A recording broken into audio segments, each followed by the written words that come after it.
देखिए यहाँ एक लखवीर सिंह लखा ने भजन गाया है, कौन सा, अरे द्वारपालो कन्हैया से कह दो।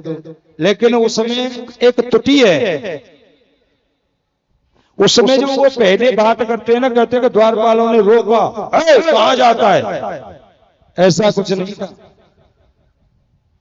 ब्राह्मण और संतों के लिए तो भगवान के दरवाजे खुले थे, ब्राह्मण और संत तो मेरे अंतःपुर तक जा सकता है, कोई द्वारपाल किसी को रोकेगा नहीं। ये झूठ थी, ये अपनी ओर से धूतरवेश से कुछ भी गा दो, लेकिन कोई ब्राह्मण और संत को कोई द्वारपाल नहीं रोकता था। लेकिन उस समय एक विडंबना थी, जिस समय सुदामा जी पहुंचे हैं उस समय राजमहल से खबर आई थी कि भगवान भोग लगा रहे हैं। जब सुदामा जी ने द्वारपाल से कहा, भैया मैं कृष्ण से मिलना चाहूं, वो मेरा सखा है, द्वारपाल भौचक के रह गए। उनकी सखा है, एक सखा है जहां नौकर चाकरों की कमी नहीं है, अगर वस्त्र पर एक मक्खी भी बैठ जाए तो वो वस्त्र तुरंत बदला जाता है। और दूसरा मित्र है ये जो चीरों को बांध रहा है। पर द्वारपाल समझ गए प्रभु की लीला का कोई पता नहीं, तो बड़ी विनम्रता से द्वारपालों ने कहा, प्रभु अभी आप यहां विराजिए, क्योंकि इस समय भोग लगा रहे थे। और जैसे ही भोग की वहां से खबर आई तो द्वारपाल गया और जाकर के हाथ जोड़ करके खड़ा हो गया, कहने लगा, प्रभु आज एक अतिथि आया है, इस दास को इतने दिन सेवा करते करते हो गए, लेकिन ऐसा अतिथि कभी मैंने अपने जीवन में नहीं देखा है, अजीब है, और आपको अपना मित्र बता रहा है। भगवान कौन है तुम बताओ। तो कहने लगा, सुनो महाराज, शीस पगान जगातन में प्रभु जाने को आए बसे के गाँव, धोती फटी सी लटी दुपटी और पाई उपायन की नहीं सावा, प्यार करो तुझे रहे चक्र सो वसुधाम बस अभिराम, पूछत दीन दयाल आपन नाम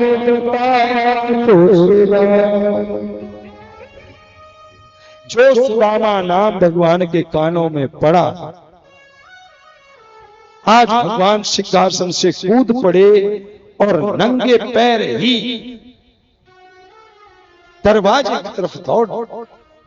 जैसे ही भगवान दौड़े पूरा राजमहल हाईलाइट हो गया, दरबार पूरा हाईलाइट हो गया कि भाई ये क्या मामला।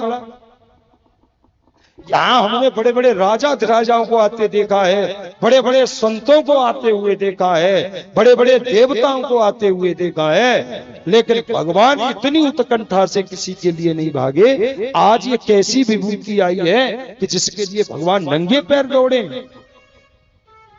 जितने मंत्री गण थे, जितने सेवक थे, सब हाईलाइट हो गए और सब भगवान के पीछे।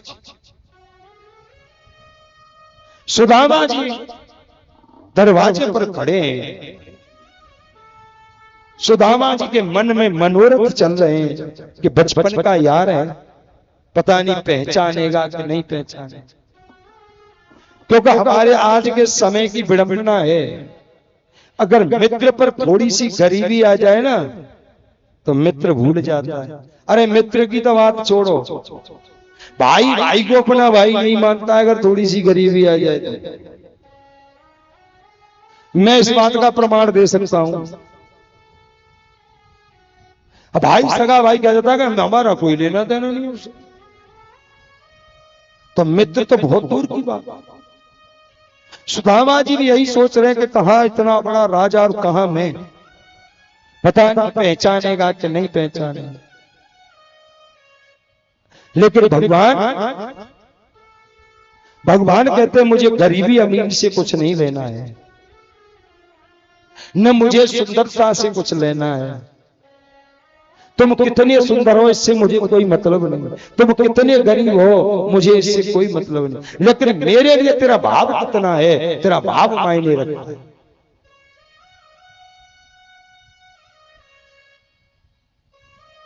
अगर भगवान सुंदर को ही मिले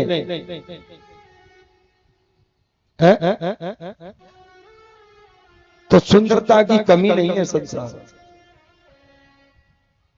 या अमीर को ही मिले तो ये पैसे वाले तो भगवान को खरीद के अपने घर में ही बिठाए ले। बताओ बिठा लेंगे कि नहीं? नहीं। भगवान कहते हैं मुझे गरीबी से अमीरी से सुंदरता से तू कितना पढ़ा लिखा है मुझे इससे भी कुछ नहीं लेना है, मुझे तो तेरा भाव लेकर के आता है, तेरा भाव कितना है मेरी तरफ। और सुदामा जी तो डूबे हुए हैं उस कृष्ण से।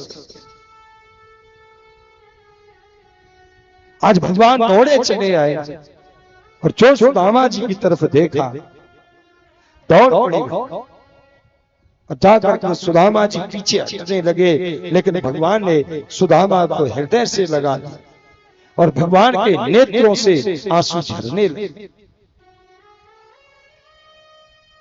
दोनों मित्र एक दूसरे के गले मिले, दोनों रो रहे हैं, सुदामा जी के नेत्रों से भी आंसू झर रहे हैं, भगवान कृष्ण के नेत्रों से आंसू झर रहे हैं। सुदामा तुमने कितनी देर कर दी आने में, मैं कब से तुम्हारी प्रतीक्षा कर रहा हूं सुदामा, आखिर तू आया तो सही मेरे दर। सुदामा जी रो रहे हैं। भगवान ने सुदामा को हृदय से लगाया और जाते ही सिंहासन पर उठा, सारी रानियां आ गई। भगवान कहने लगे देवी जाओ जल लेकर के आओ, मैं इस ब्राह्मण के चरणों को धोऊंगा। लेकिन भगवान पैरों में बैठ गए और जब तक सुशीला रुक्मिणी जल लेकर के आती तब तक तो भगवान ने अपने नेत्रों के जल से ही सुदामा जी के पैरों को धो